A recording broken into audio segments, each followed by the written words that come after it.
Today has been absolutely wild if you are a Baltimore Ravens fan. We had a Rashad Bateman contract extension that came out of nowhere. That happened about 9:30 this morning. And then another little big-time news item. That's it, ladies and gentlemen. The wait is over. Aaron Rodgers is officially a Pittsburgh Steeler. Tom Pelissero broke the news, and he plans to sign before next week's minicamp and attend that minicamp. That's the first thing we're breaking down. We'll start that breakdown in just a little bit. And on the back half of the show, I got another big-time news item to lock you guys in on going into the rest of Ravens OTAs. Before we get into that, though, this is Subs in June. Because this is a Steelers-focused video, I thought, wouldn't it be funny if we used today to pass them in subscribers for the month of June? We are down 8 subs currently, but if you love the Ravens, if you hate the Steelers, then you'll do me one big favor and click that big red sub button. We cover the Ravens every single day here. It's 100% free. Help us pass Steelers talk on the day that their savior comes home. Alrighty, let's just start off by saying the obvious. This is going to be really, really interesting for Pittsburgh. If it's going to be anything, it's going to be that. We're yet to see if it's going to be something that ends up in success or ends up in massive failure. And I need to be honest right off the bat. I think Aaron Rodgers, even at the age of 41, is better than Russell Wilson. And so when you think of it in that way, he technically is an upgrade for this Pittsburgh Steelers team. He technically is an upgrade for this Pittsburgh Steelers offense. But with that upgrade, in my opinion, comes a silver lining, okay? And it's twofold. Number one, their offensive line sucks. They lost their starting left tackle in free agency, and he wasn't even very good. Like, he was bad. And they still have Arthur Smith as their offensive coordinator. Guys, Russell Wilson wasn't necessarily the problem last year. Russell Wilson played fine ball. It was the fact that Arthur Smith ran the offense the way that he did. Time and time again. Decided to, you know what, let's just keep handing it off to Jaylen Warren. Let's just keep handing it off to Najee Harris. And he's just got a little bit of an archaic offensive scheme, in my opinion. So he's going to have to adjust that if he wants Aaron Rodgers to have any type of success in Pittsburgh.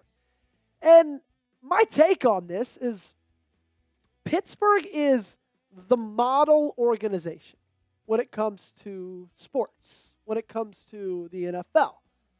Right? I think Baltimore's up there as well, but Pittsburgh's just been doing it for a lot longer than Baltimore has. When it comes to consistency, that is. They just added a guy who is a ticking time bomb. And he's just leaving a franchise that he blew to pieces in the New York Jets. So, yeah, the Steelers do things the right way, but they just got a guy in their building now as the leader of that franchise, the leader of that team, the leader of that offense who can make things go the wrong way, if you know what I'm saying. The good news is your quarterback is far better. Your quarterback will be better than Pittsburgh's quarterback as long as Lamar Jackson is in a Baltimore Ravens uniform. So sure, Aaron Rodgers might be an upgrade over Russell Wilson. That's great for Pittsburgh. The bad thing for Pittsburgh is he still doesn't come anywhere close to where Lamar Jackson is currently. What say you guys? You think the Ravens are still winning the AFC North even after the addition of Aaron Rodgers? If you do me one big favor. Cast your vote by hitting that thumbs up button. So not only is your quarterback better, but the other good news is your offense is far better. Like, it is so much better. If you look at just the side-by-side comparison, taking it about as face value as you can, QB1, RB1, wide receiver 1, you got him at the quarterback position. You got him in tenfold at the running back position. I'd take Baltimore's O-line every day over Pittsburgh's. They probably have the better wide receiver 1, but you've got the better wide receiver core in general. You've got a better offense in general. Just look at the weapons that Lamar Jackson is surrounded by. Derrick Henry, Justice Hill, Mark Andrews, Isaiah Likely, Zay Flowers, Rashad Bateman, DeAndre Hopkins. It doesn't end. And then you take a look at Pittsburgh's wide receiver room. And forgive me for laughing out loud, but it's atrocious. Robert Woods is their second best wide receiver. Calvin Austin III is maybe tied with Robert Woods for their second best wide receiver. Sure, DK Metcalf is a dog, but they're going to have to add to this if they want to be competitive, if they want to win football games, if they want to score more than 7 points a game. And you could say, Joey, it's Aaron Rodgers. It doesn't matter. It does matter. Look at who he just had in New York. He had Garrett Wilson, Devontae Adams. None of those guys on that depth chart sniffed them. And he still wasn't able to get it done. Rodgers, the thing about him is he's not short on demands. He's going to demand they add it.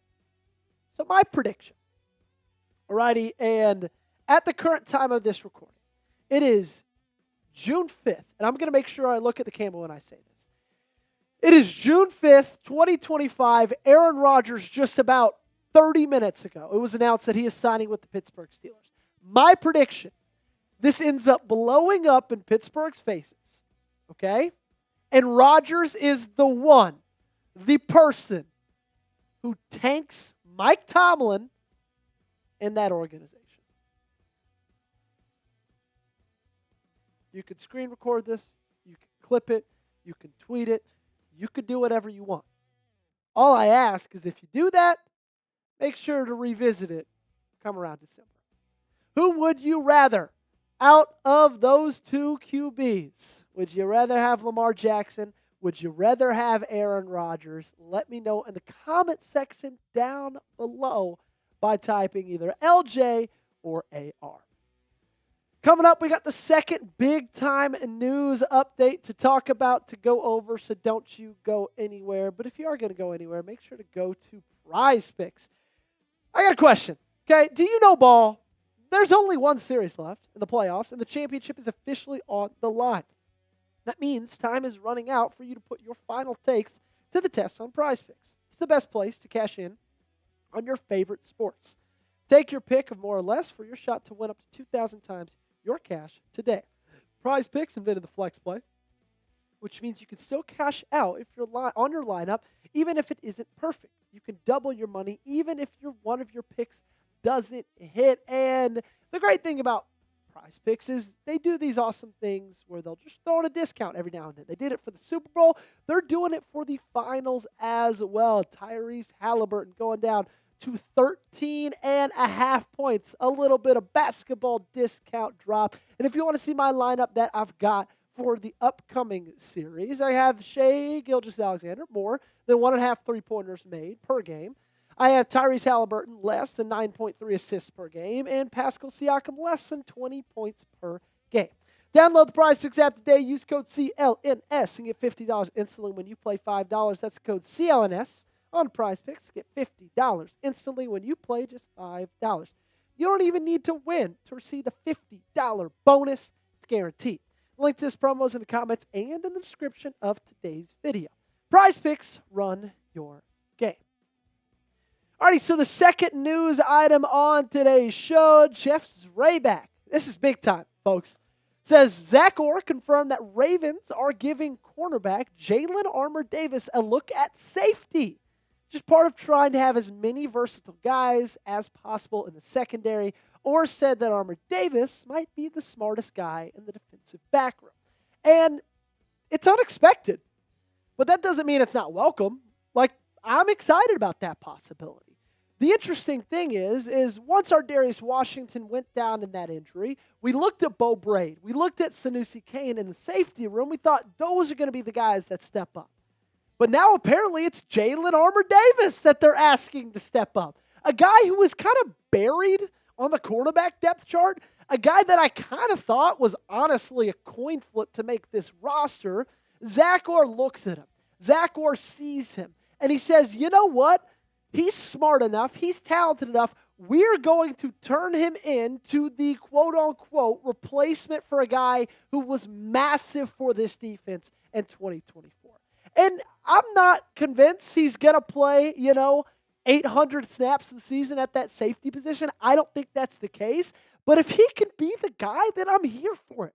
Like, who am I to say, I don't think they're right? They're the ones at OTAs. They're the ones at practice. They're the ones who this is their full-time jobs. Zach Orr sees something in Jalen Armour-Davis. Jalen Armour-Davis has shown that he's capable of at least putting this on his plate.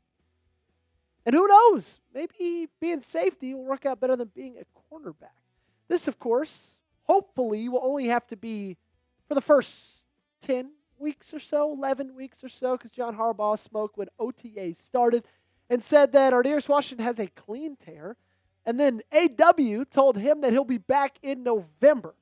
The team is counting on him being back sometime in November or December. It's all just speculation right now that he added. And that's true. It is just speculation. We don't know when Ar'Darius Washington's going to be back. But if Jalen Armour-Davis can be a little bit of a, what do we call those things? Like a little bit of a stopgap between the two, I think that'd be a good thing. What's your confidence level in Armour-Davis? Let me know in the comment section down below. Weigh in for me, scale of 1 to 10. One last little news item, not nude item, before we get on out of here. That'd be bad if I was showing you a nude item on this show. We wouldn't make any money on this episode. Jeff Strayback said the Ravens have mostly been rotating days for their two rookie kickers as they look to settle on a long-term replacement for Justin Tucker. Today was John Hoyland's day. He was an undrafted free agent, signed from Wyoming, and he struggled early. Went 3 for 6, making from 42, 39, 46, missing from 56, 51, and 49. I think this is Tyler Loop's job to lose.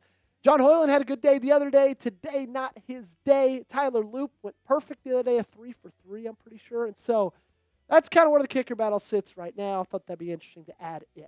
Alrighty, we're going to get on out of here. Make sure you guys are subscribed to the channel. Appreciate you guys for making it all the way to the end of this video, and we'll see you next time.